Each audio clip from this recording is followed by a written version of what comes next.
Continuando com o nosso curso de ISO 9001-2015, vamos tratar agora dos requisitos que envolvem a direção e o planejamento. Tudo que nós vimos antes são questões básicas, são fundamentos, são coisas que se tem que saber antes de começar a organizar efetivamente a empresa. Então, eu falei para vocês que antigamente existia o representante da direção, que era alguém que era colocado como preposto, que ia tentando resolver os problemas, nem sempre com sucesso, porque nem sempre ele fazia parte da direção, ele tinha acesso à direção. Muitas das vezes ele era alguém que foi colocado como gerente para atender a questão da norma, e não efetivamente fosse um gerente. Agora, a norma trata a direção como responsável pelas questões da direção. Vamos prestar atenção nesses dois itens agora. Como é que a gente pode entender que a alta direção, quer dizer, o chefe de tudo, a pessoa responsável por tudo pela organização, por fornecer recursos, por tudo, como é que a gente pode notar que ela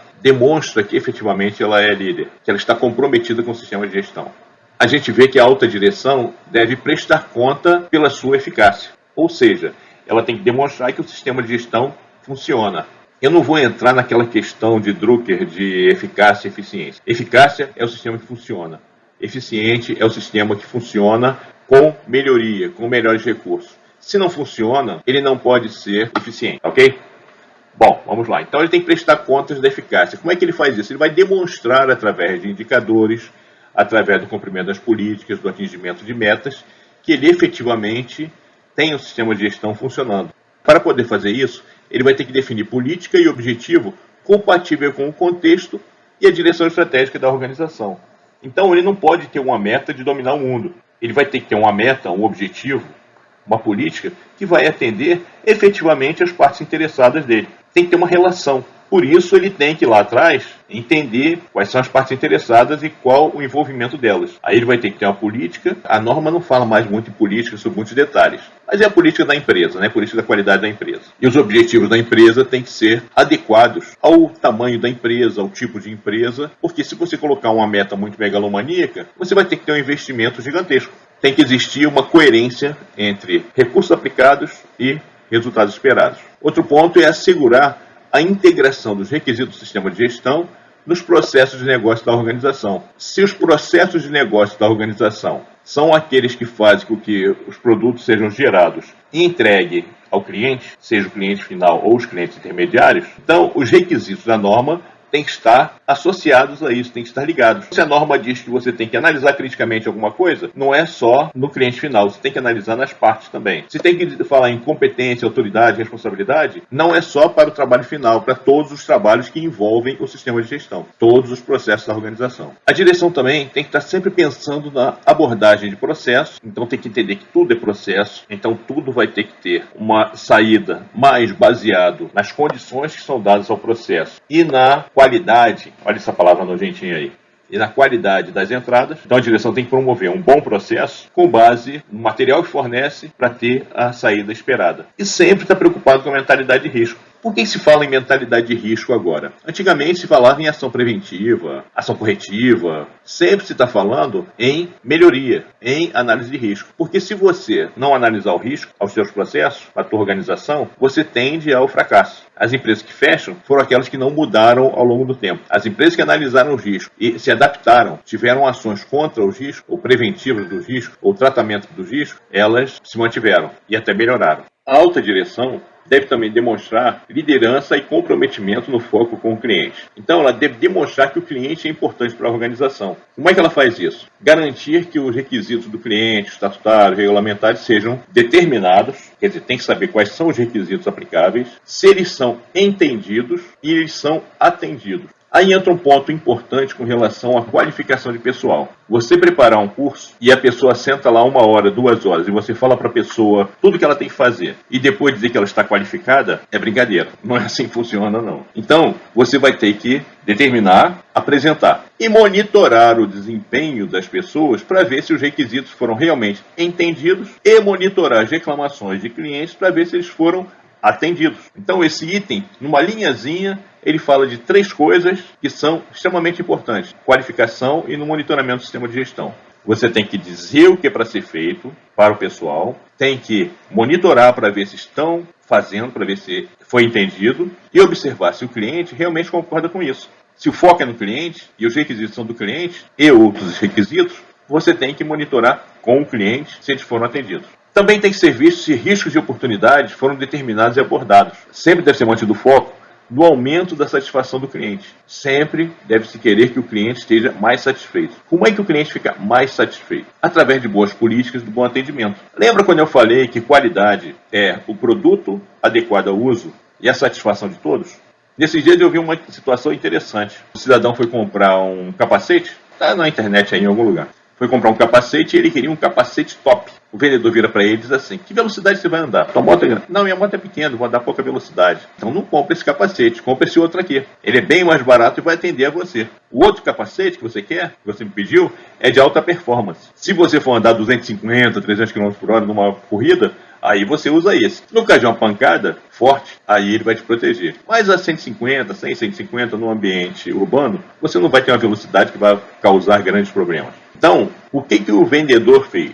O vendedor passou para o cliente um produto mais barato. E o que aconteceu com o cliente? Criou confiança na organização e foi lá para comprar novamente. Então, você criar uma parceria com o cliente, aquele garçom que atende bem, aquela empresa que as pessoas atendem bem. Eu gosto muito da Microsoft. Por quê? Porque se eu tenho um problema, eu ligo para eles, eu mando uma mensagem, eles me ligam poucas horas depois, ou poucos minutos depois, e ficam comigo o tempo necessário. E detesto operadores de celular. Porque se você quiser comprar uma linha, comprar um serviço, você chega a ficar 3, 4 horas. E depois você vai descobrir que não comprou nada porque os caras esqueceram de anotar, foi para um lado, foi para o outro, tudo esqueceram de anotar. Então, quer dizer, a qualidade, o foco no atendimento do cliente é muito interessante. Mantenha o foco no cliente, na satisfação do cliente, que você vai se dar bem. Aqui nós temos mais uma obrigação da alta direção. A alta direção deve estabelecer, implementar e manter uma política da qualidade. Nesta frasezinha tem um monte de conceito. Você já sabe que a alta direção é quem manda em tudo. Estabelecer quer dizer que ela deve definir a política. Implementar quer dizer que ela tem que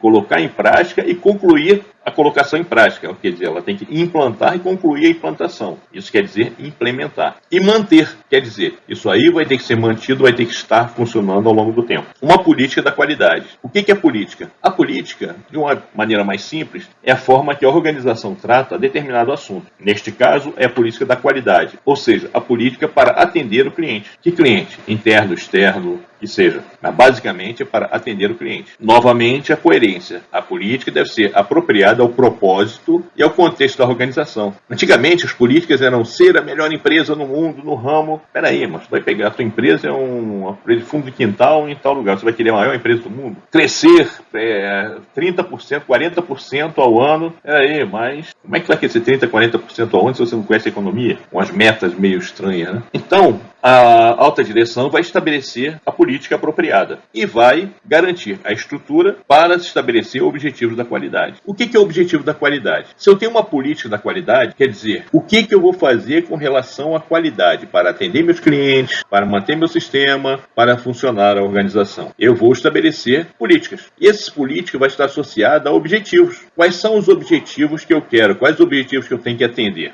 Esse e esse. Então, se eu tenho uma política de atender o cliente, eu tenho que ter um objetivo da qualidade que vá ser coerente com esse atendimento ao cliente. A política também, ela deve ter um comprometimento da organização e atender a todos os requisitos aplicáveis. Quais são os requisitos aplicáveis? Requisito do cliente, requisito estatutário, requisito regulamentar e o sistema de gestão. Deve incluir também um comprometimento com a melhoria contínua do sistema de gestão. Quer dizer, eu tenho que ter um resultado progressivamente melhor. Isso aí é para atender o cliente principal, né? Que é o dono da organização. Mas também atender a todos os outros, porque todo mundo quer aquela marca de sorvete, aquela marca de automóvel, aquele restaurante que a pessoa gosta, todo mundo quer que ele continue funcionando. E funcionando bem, funcionando melhor. Mesmo que troque pessoas, mesmo que troque algum componente, tem que estar funcionando bem, tem que estar sempre melhorando. Em alguns momentos se diz sempre surpreendendo o cliente. A política, ela deve estar disponível e ser mantida como informação documentada. Essa questão do disponível é interessante. Uma vez eu estava almoçando com um colega, nós dois em empresas diferentes trabalhávamos na área da qualidade. Nós estávamos almoçando com um terceiro colega que, no meio da conversa, ele diz assim: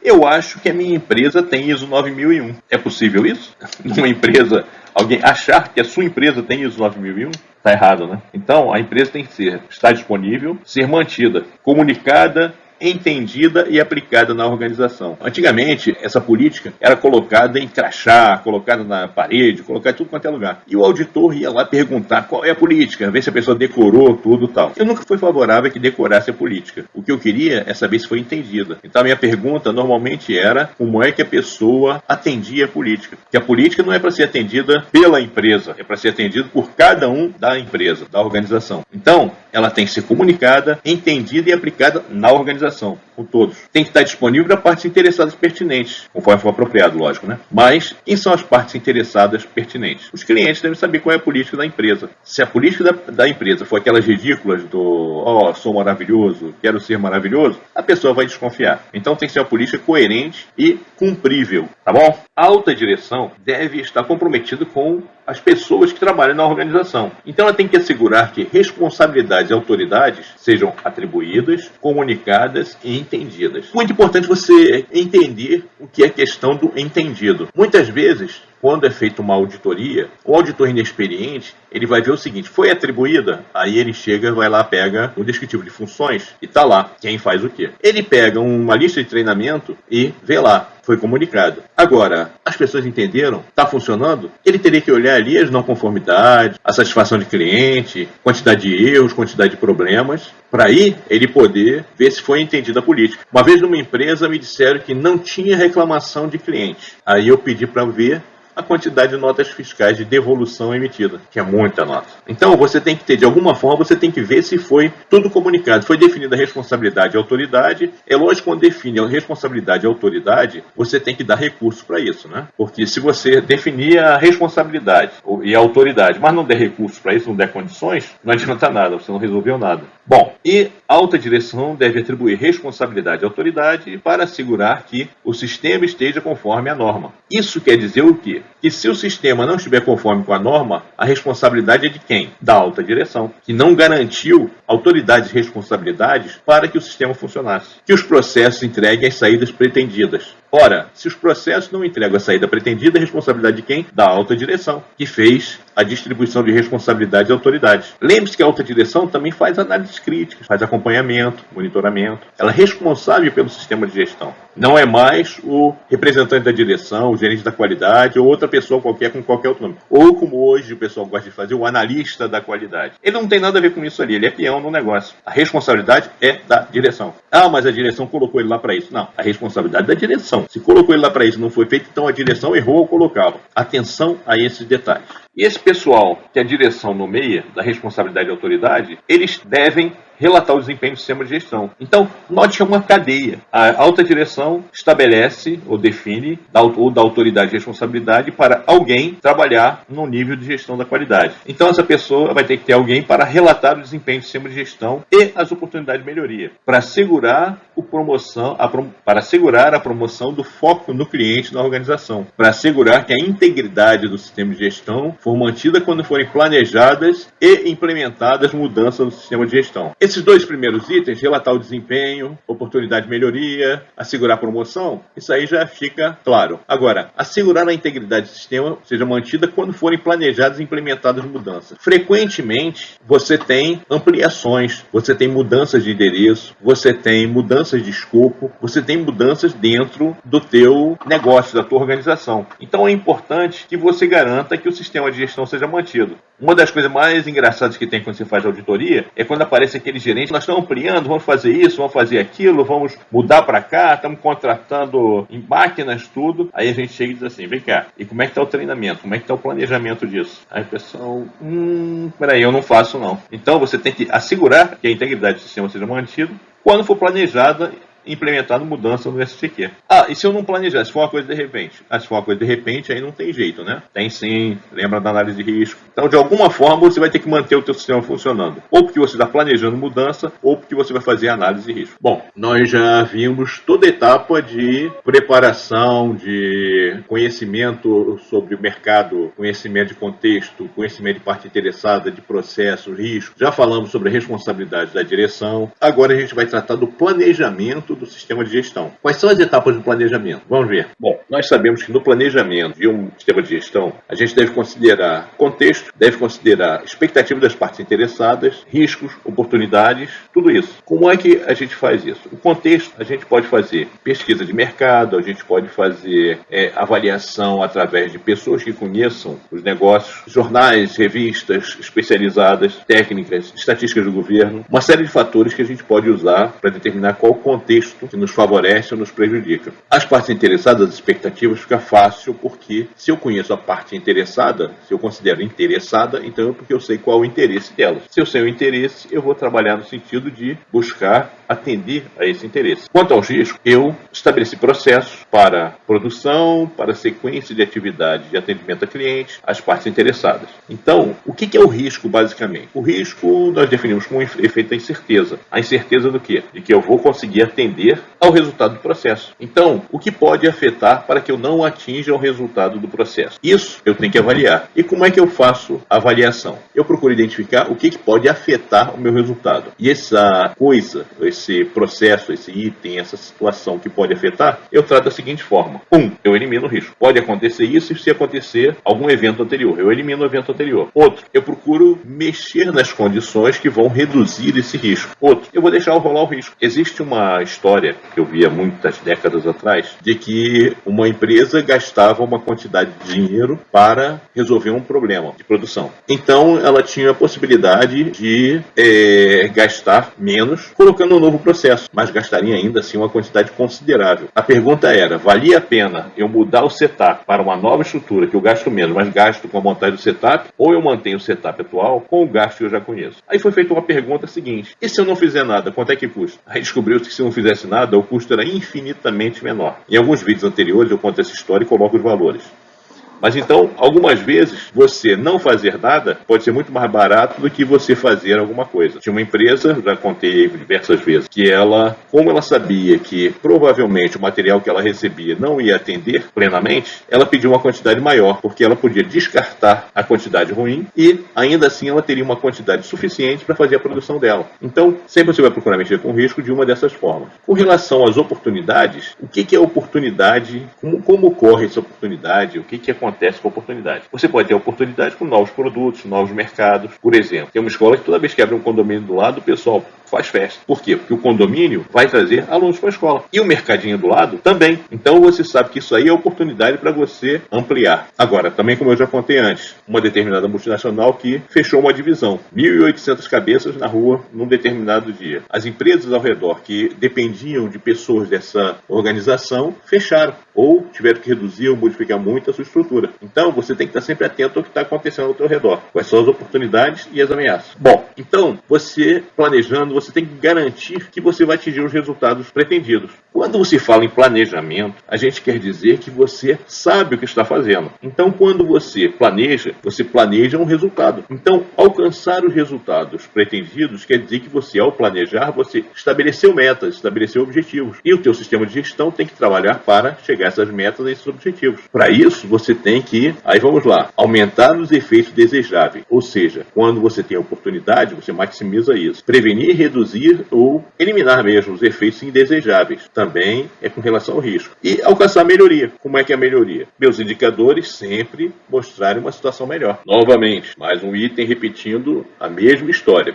veja a importância. A organização deve planejar ações para abordar riscos e oportunidades, como, por exemplo, integrar e implementar ações nos processos do seu sistema de gestão. Então, quer dizer, eu tenho o meu processo operacional para gerar o meu produto, os processos que são satélites, os processos que ajudam o meu processo principal, a minha atividade fim. Então eu tenho que integrar essas ações para minimizar, para abordar risco e oportunidade nesses processos do sistema de gestão. E sempre se fala em integrar e implementar. Por que implementar? Novamente a mesma história. Implementar quer dizer que eu terminei a minha implantação. Para eu garantir que o meu sistema funciona, sempre eu tenho que avaliar a eficácia das ações. Quando eu falo em avaliar a eficácia das ações, eu sempre me lembro da piada do cara que estava atirando para o alto. Aí o cara disse, para que você está atirando para o alto? Ele, para afastar os elefantes voadores que passam por aqui. Aí o cara, mas não tem elefante voador. Aí ele, tá vendo como tá funcionando? Nessa brincadeira você pode perceber que muitas vezes a empresa tem processos que rodam e qual a utilidade disso? Afastar elefante voador. Não tem a mínima utilidade prática. Só que alguém um dia achou que seria interessante e faz isso. Também deve ser tomadas ações para abordar risco de oportunidade apropriados ao impacto potencial. Não adianta você criar, existe uma curvazinha que trata da questão de custo-benefício com relação à atividade. Então, se você quiser ter 100% de qualidade, 100% de atendimento, nenhum risco, você vai gastar uma infinidade de dinheiro e o custo vai ser infinitamente maior do que o benefício. Então, você vai ter um custo maior do que o lucro que o produto vai te dar. Então, qualquer ação, ela tem que ser apropriada, proporcional ao impacto. Se você não comprova que as coisas acontecem com frequência, então, atenção, não tente colocar um custo elevado na prevenção. Sempre você tem que ter atenção a questão de custo-benefício. Lembrando que uma das principais partes interessadas é o dono da organização, os sócios. Eu já falei algumas vezes aí, mas vamos lá. Quando você estabelece processos, estabelece indicadores, você tem que estabelecer também objetivos da qualidade. Aí a gente vê aquele ponto onde a norma fala, mas não fala, né? A norma diz assim, a organização deve, ele tem que estabelecer objetivos da qualidade nas funções, níveis e processos pertinentes. Quais são? Sei lá, se vira, o sistema é teu, tu tem que saber quais são. Necessários ao sistema de gestão. Então, quer dizer, quais são os objetivos? Onde eu vou colocar? Em que nível? Em que processo? Não sei. Cada sistema é um sistema. Aí é aquela velha história. Não compre planilha, não compre procedimento, não compre, porque cada sistema é um sistema. Cada organização tem uma característica diferente. Aí vamos lá. Os objetivos devem ser coerentes com a política da qualidade. Se você tem uma política da qualidade para fazer determinada coisa, melhorar, aprimorar, aumentar, então o teu indicador, teu objetivo, tem que estar afinado com isso. Ser mensurável, porque se for subjetivo, você não vai ter como comprovar. Vai ser uma opinião e não uma realidade. Então tem que ser mensurável. Tem que levar em conta requisitos aplicáveis. Quais são os requisitos aplicáveis? Não sei, você que vai ver para o teu sistema de gestão. Ele tem que levar em conta os requisitos aplicáveis a quê? Aos processos, à produção, à satisfação do cliente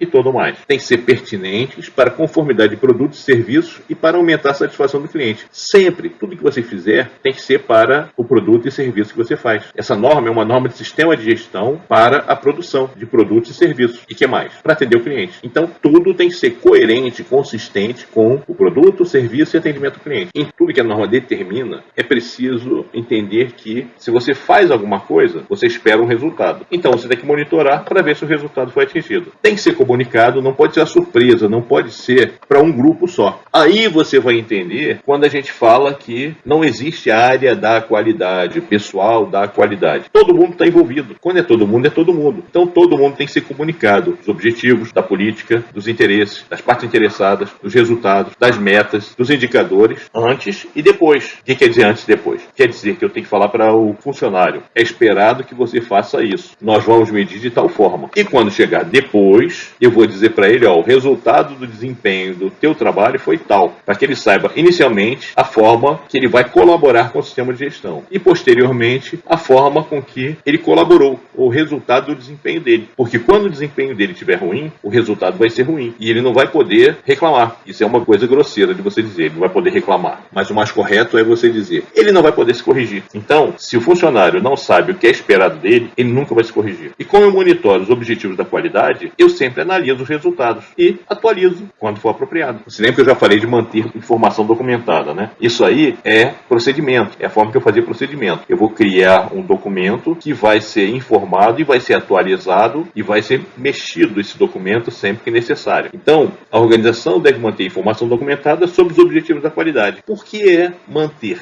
e não reter? Porque os objetivos da qualidade, eles são procedimentais. Eu vou ter que dizer, o meu objetivo é esse, eu avalio de tal forma esse objetivo. A ideia é que eu tenha um índice de tanto, a minha meta é chegar a tal ponto, eu avalio tanto tempo. Então isso é um procedimento, por isso é um manter a informação documentada. Alguém vai aprovar, vai ter uma data de validade. Eu posso, esse ano, estar usando um procedimento, um documento, para avaliar os objetivos da qualidade, ou para trabalhar com os objetivos da qualidade. E no ano passado estou trabalhando com outro. Aí o meu resultado desse ano é um, no ano passado era outro, e eu não posso comparar os dois se eu não comparar as informações documentadas. Se eu não comparar adequará os procedimentos. Outro item é alcançar os objetivos da qualidade. Como é que eu faço para alcançar os objetivos da qualidade? Eu tenho que dizer o que vai ser feito, que recursos vão ser requeridos, quem vai ser o responsável, quando será concluído, como os resultados serão avaliados. Lembra daquela história de quem, que, quando, como, tudo que se falava antigamente? Então é basicamente isso. O que eu faço, quais recursos, quem, quando e como. Todos esses detalhes aqui vão estar onde? Dentro dessa informação documentada que eu falei. Então esse documento, ele vai estabelecer as bases para eu trabalhar com os objetivos da qualidade. O objetivo da qualidade é muito importante porque se você conhecer adequadamente, você pode tomar decisões para o futuro. Particularmente, na minha vida pessoal, eu já tomei decisões de mudar de empresa, de mudar de área de atuação, em função de resultados objetivos. Eu comecei a perceber determinados objetivos que não se alcançavam, determinados objetivos não adequados. Então, quando eu avalio o contexto de mercado, eu mudei de área de atuação. Mesmo para o funcionário, é importante você saber os objetivos e saber como está o andamento desses objetivos. Um dia eu posso falar sobre mais detalhes sobre isso. A gente não pode esperar que o sistema de gestão permaneça o mesmo, que a organização permaneça a mesma ao longo do tempo. Sempre existem mudanças. Algumas mudanças atropelam a organização, mas quando existe um sistema de gestão, a empresa é organizada, essas mudanças são planejadas, são pensadas, são programadas. Então, sempre que tiver uma mudança, ela tem que ser planejada e sistemática para manter o sistema de gestão. Então, quando eu for fazer uma mudança, eu preciso considerar o propósito da mudança e as potenciais consequências. Quer dizer, o que vai ser afetado no meu sistema de gestão? O que vai afetar o meu processo? O que vai afetar meu contexto? O que vai afetar minha parte interessada? Tudo isso. Em função disso, como é que eu vou garantir a integridade do meu sistema de gestão? Como é que eu vou garantir que tudo vai funcionar adequadamente? Para que eu mantenha a integridade do meu sistema de gestão, eu vou ter que pensar na disponibilidade de recursos. Que recurso eu tenho que fornecer? Como é que vai funcionar a questão de recursos para que funcione? E, por fim, alocação ou realocação de responsabilidade e autoridade. Se eu for abrir, por exemplo, uma nova unidade, pode ser que eu tenha que tirar pessoas da unidade que já existe para fazer a implantação ou fazer a manutenção da continuidade do conhecimento na próxima unidade. Então, eu tenho que pensar no meu quadro de autoridade e responsabilidade, como é que eu vou mexer nisso, tá bom? Aproveita esse vídeo e nos encontramos no próximo. Até lá!